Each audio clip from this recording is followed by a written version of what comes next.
권익위의 정승윤 부위원장한테 질문하겠습니다. 예, 증언대로 나와주시죠. 참여연대가 김건희 여사 명품백 수수 사건에 대해서 신고한 내용의 핵심 내용 중에 하나가 김건희 여사가 직무와 관련해서 금품을 수수했느냐의 부분이에요. 거기에 쟁점 중에 하나는 최재형 목사가 자신하고 그 다음에 큰형, 딸을 대통령 취임식에 참석해달라 이렇게 청탁을 했다는 것인데 이런 사실에 대해서 조사를 한 적이 있습니까? 유튜브라든지 시중 언론에 나와 있는 내용들은 다 조사되어 있습니다. 조사되어 있습니다. 조사를 했어요?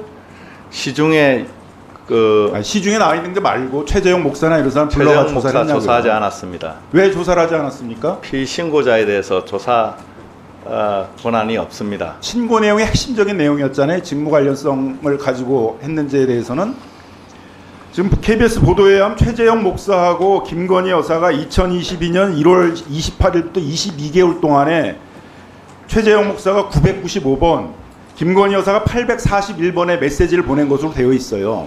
그리고 그 메시지 안에 내용에 그 김건희 여사한테 김창준 전 미하원 의원 관련 행사에 참석을 해달라 이런 청탁을 한 내용도 나오고, 조 바이든 대통령에게 자신의 지인의 그림을 전달해달라 이렇게 청탁하는 내용도 나오고, 그 다음에 그 김창준 전 미하원 의원을 현충원에 매장해달라 뭐 이런 식의 이제 여러 청탁을 한 내용들이 이제 나오고 있는데, 그러한 청탁 내용에 대해서 그럼 청탁이 인정이 되면 직무 관련성은 인정이 되는 거잖아요.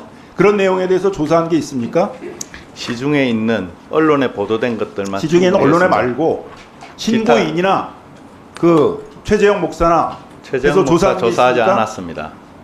아무것도 조사하지 않았어요? 최재형 목사 조사 안 했습니다. 예. 그러면 신고인인 참여연대에 대해서 사실관계 조사했습니까?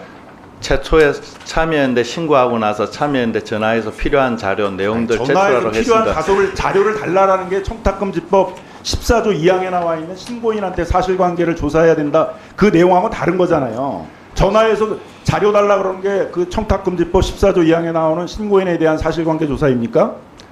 저희는 그 제3자 신고 같은 경우에는 반드시 불러서 법령에 나와 있는 기본적인 것을 하세요. 기본적인 거를. 법령에는 분명히 청탁금지법 14조 2항에는 신고인에 대해서 사실관계 조사를 하라고 돼 있어요. 사실관계 조사가 어떻게 전화해가지고 자료 달라는 게 사실관계 조사가 돼요. 법령에 나와 있는 신고인에 대한 조사도 하지 않은 것이잖아요. 맞습니까? 그렇게 생각하지 않습니다. 뭐 어떻게 생각을 해요? 그럼 신고인에 대한 사실관계는 어떻게 조사해야 됩니까? 제3자 신고의 경우에는 저희 국민권익위에는 내부 신고라든지 주요 정보를 가지고 있는 신고의 경우에는 반드시 불러서 하지만은 법령에 나와 있는 대로 제3자 신고는 그렇게 보지 않습니다. 자, 대통령 기록물 문제 물어보도록 하겠습니다. 대통령 기록물이 되려면 외교사절로부터 받거나 외교관계 행사나 의전을 통해서 받아야 돼요. 그 김건희 여사가 최재형 목사로부터 명품백 받을 때 외교관계 행사나 의전을 통해서 받았다는 사실관계에 대해서는 조사를 했습니까? 조사했어요? 조사 안 했습니다. 왜 조사도 하지 않았고 그게 대통령 기록물이라고 그렇게 단정을 하게 됐습니까? 대통령 기록물이라고 단정한 바 없습니다. 의결서에 보게 되면 대통령 기록물이기 때문에 조사를 하지 않았다 이렇게 나오잖아요.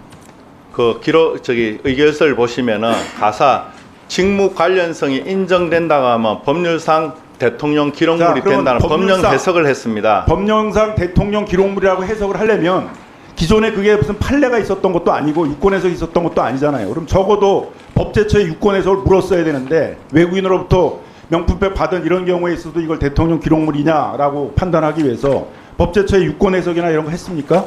하지 않았습니다. 왜 국민권익위가 법제처가 그런 유권 해석을 해야 될 담당 기관인데 유권 해석도 받지 않고 권익위 스스로가 대통령 기록물이라고 판단했습니까? 그 청탁금지법과 관련해서는 저희가 주무부처입니다. 그렇기 때문에 청탁금지법이 이게 있는 게 아니라 대통령 기록물이라고 판단했잖아요. 대통령 기록물에 대한 판단을 국민권익위원회가 판단합니까?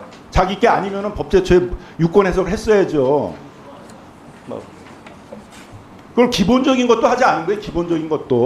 기본적인 유권 해석이라도 해가지고 해야지. 대통령 기록물이 권익위가 판단해야 되는 그런 소관 업무를 하는 곳이에요. 청탁금지법 20조에 하게 되면 공공기관마다 청탁금지법 위반 사실을 신고를 해야 될 담당할 담당자를 지정하게 돼 있습니다. 대통령실에서 청탁금지법 위반에 대해서 신고 업무를 담당할 담당자가 누구였습니까? 조사했습니까?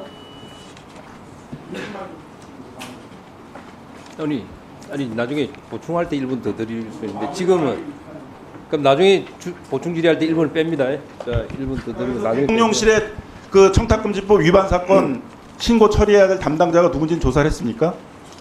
안 했어요? 대통령은 공직자의 배우자가 금품 수수한 사실을 알았을 때는 신고를 해야 돼. 신고하지 않으면 3년 이하의 징역에 처하게 돼 있습니다. 대통령은 조사를 못한다 하더라도 적어도 대통령실에서 신고 업무를 담당해야 될 담당자가 그 업무를 하지 않으면 같이 공범으로 3년 이하의 징역에 처할 수 있는 거예요. 그럼 그 담당자에 대해서는 조사를 했어야죠. 그 대통령 기록물의 경우에는 신고 대통령 규정이 기록물인지는- 없습니다. 대통령 기록물인지는 권익위원회가 판단하는 게 아니잖아요. 그건 법제처에 유권 해석을 구하거나. 청탁금지법- 그러면 대통령실에서 그게 대통령 기록물이라고 변명을 했습니까? 지금 대통령실에서는 그 행정관한테 맡겼는데 착오로 반환 안 했다는 거예요. 그러니까 국가에 기속되는 기록물이 아니라 반환해야 될 청탁금지법상의 금품이라고 생각을 했기 때문에 반환을 하려고 그러는데 행정관이 반환을 착오로 하고 안 했다는 거잖아요. 대통령실은 대통령 기록물이 아니라고 그러는데 왜 권익위가 대통령 기록물이라고 생각합니까? 저희도 대통령 기록물이 아니라고 판단했습니다. 왜냐하면 직무 관련성이 없다라고 판단했기 때문에 당연히 대통령 기록물이 안 되는 겁니다. 아니 의결서에 그렇게 되어 있습니다. 직무가 뭐야 대통령 부의 직무가? 아니 잠깐만요. 질의하신 분만 하시고 아니 의결서에 직무 관련성이 없대서 대통령 기록물이기 때문에 조사 자. 필요가 없다라고 판단했잖아요. 자 마무리해 주시고요. 대통령 기록물인지 없는지 자 판단한 거 아닙니까? 김남경 의원님, 22쪽에 물어봤어요. 자 신장식 의원님, 대통령실에 물어봤습니까? 대통령 기록물이고 이거 보고 하는 거예요. 자 그만하시고 마무리하십시오.